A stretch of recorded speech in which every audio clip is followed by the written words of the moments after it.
Hi అండి, అందరికీ నమస్కారం. ఈరోజు వైకుంఠ ఏకాదశి. అందరికీ వైకుంఠ ఏకాదశి శుభాకాంక్షలు. నేను ఈరోజు వైకుంఠ ఏకాదశి దాని వెనుక ఉన్న పురాణ కథనాల గురించి నేను తెలుసుకునే ప్రయత్నం చేస్తున్నాను. అలాగే మీకు తెలియజేసే ప్రయత్నం చేస్తాను. ఇందులో ఏమైనా అక్షర దోషాలున్నా స్వరదోషాలున్నా మన్నించగలరు. ఇప్పుడు మనం కాన్సెప్ట్లోకి వెళ్దాం. వైకుంఠ ఏకాదశి వెనుక పురాణ కథనాలు. మన సంప్రదాయంలో వైకుంఠ ఏకాదశికి అత్యంత ప్రాముఖ్యత ఉంది. దీన్ని ముక్కోటి ఏకాదశి అని అంటారు. 3+కోటి, ముక్కోటి. ఈ రోజున వైష్ణవ ఆలయాలలో ఎదురుగా ఉన్న ద్వారాన్ని మూసేసి ఉత్తర ద్వారాన్ని తెరిచి ఆ ద్వారం నుండి స్వామి దర్శనాన్ని చేయిస్తారు. ఈ ఉత్తర ద్వారాన్ని వైకుంఠ ద్వారమని అంటారు. ఇలా ఉత్తర ద్వార దర్శనం చేయడం వెనుక స్వామివారి లీలా విశేషాలు ఉన్నాయి.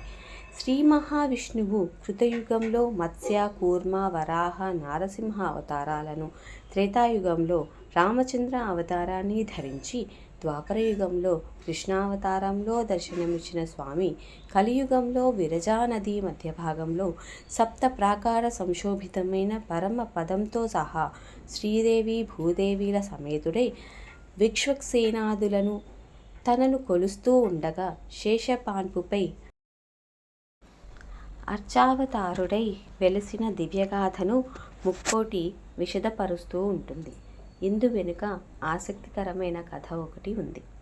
పూర్వం ఒకానొక సమయంలో ఇంద్రుడు తన గొప్పదనాన్ని అందరితో పాటు త్రిమూర్తులకు, అష్టదిక్పాలకులకు తెలియచేయాలన్న ఉద్దేశంతో ఒక గొప్ప విందును ఏర్పాటు చేశాడు. ఆ విందుకు శ్రీ మహావిష్ణువు భూనీలా సమేతముగా, పరమశివుడు పార్వతీ గంగా సమేతముగా, బ్రహ్మదేవుడు శ్రీవాణి సమేతముగా విచ్చేశారు. ఇక దిక్పాలకులు, ముక్కోటి దేవతలు, సకల లోకవాసులు సకుటుంబ సపరివార సమేతంగా విచ్చేశారు. వారి ఆగమనముతో స్వర్గలోకమంతా కోలాహలంగా ఉంది. అప్పుడు పార్వతీదేవి ఇంద్రునితో, నీ సభలో అత్యంత ప్రతిభాశాలురైన నాట్యమనులున్నారని ఏర్పాటు చేస్తే అది చూసి మేమంతా ఆనందిస్తాము కదా అని అడగగా ఇంద్రుడు తక్షణమే ఊర్వశి, మేనక, తిలోత్తమలను పిలిపించి నాట్య ప్రదర్శనలు ఇప్పించాడు. వారి నృత్యంతో అత్యంత సంతృప్తి చెందిన పార్వతీదేవిని చూసి ఇంద్రుడు వినయంతో ఒక్కసారి రంభ నృత్యం చూసి వారి అభిప్రాయాన్ని తెలియచేయమని కోరాడు.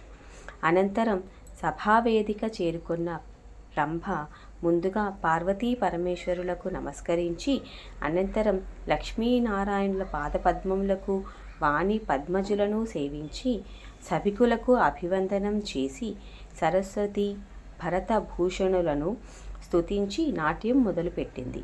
ఆమె నాట్యానికి సభికులంతా ముగ్ధులయ్యారు. రంభ నాట్య కౌశల్యాన్ని చూసి మెచ్చిన పార్వతీదేవి నవరత్న ఖచిత బంగారు గండపెండేరాన్ని, లక్ష్మీదేవి బంగారు కడియాన్ని, సరస్వతీదేవి రత్న ఖచిత దండ కడియాన్ని రంభకు బహుకరించారు. ఇంకా చాలామంది దేవతలు రంభకు బహుమతులు ఇచ్చారు. రంభ తన గౌరవాన్ని నిలబెట్టిందని తలచిన ఇంద్రుడు ఏం వరం కావాలో కోరుకోమన్నాడు. అందుకు రంభ ఇంద్రుడు వలన తనకు పుత్రుడు కలిగేట్లు అనుగ్రహించమని కోరింది. అది విన్న సభాసదులందరూ కరతాళ ధ్వనులతో తమ ఆమోదాన్ని తెలిపారు. ఆమె కోరిక తీరేందుకు ఇంద్రుడు సకల దేవతల సాక్షిగా రంభ సహితంగా నందనవనానికి వెళ్ళాడు. ఈ వ్యవహారమంతా దేవగురు బృహస్పతికి నచ్చలేదు. ఆవేశాన్ని అణుచుకోలేకపోయిన దేవగురువు నేరుగా నందనవనానికి వెళ్ళి సరస సల్లాపాల్లో మునిగి ఉన్న ఇంద్రునిపైకి తన కమండలాన్ని విసిరిగొట్టాడు. అప్పటికీ అతని ఆవేశం చల్లారకపోవడంతో దేవేంద్రుని రత్న కిరీటం కిందకు పడేంతగా కొట్టాడు. ఇంద్రుడికి భూలోకంలో ఆటవిక బందిపోటుగా జన్మించమని శపించాడు. తన వలన ఇంద్రుని శపించవలదని రంభ కోరినప్పటికీ బృహస్పతి వినకపోవడంతో రోషవేషపూరితమైన రంభ దేవగురువుని నీచ జన్మ ఎత్తమని శపిస్తుంది. ఈలోపు అటుగా వచ్చిన నారదుడు విషయాన్ని గ్రహించి ముగ్గురిని త్రిమూర్తుల వద్దకు తీసుకొని వెళ్ళాడు. ఈ శాపాలు అందరూ అనుభవించవలసిందే అని తెలిసాక ఇంద్రుడు బోరున విలపించసాగాడు. దీనంగా వేడుకున్నాడు. ఇంద్రుడి దుఃఖాన్ని చూసిన కరుణాపూరితుడైన విష్ణు భగవానుడు అతన్ని ఓదార్చి తను భూలోకంలో అవతరించి శాప విమోచనాన్ని ప్రసాదించగలనని చెప్పాడు. విష్ణువు మాటలు విన్న లక్ష్మీదేవి, స్వామి, గురువు శిష్యులు ఇద్దరూ పరస్పర వివేక శూన్యులై శపించుకుంటే ఆ శాప విమోచనానికి మీరు భూలోకంలో అవతరించడం దేనికి? రామ అవతారంలో పడిన కష్టాలు చాలవా అని అడిగింది.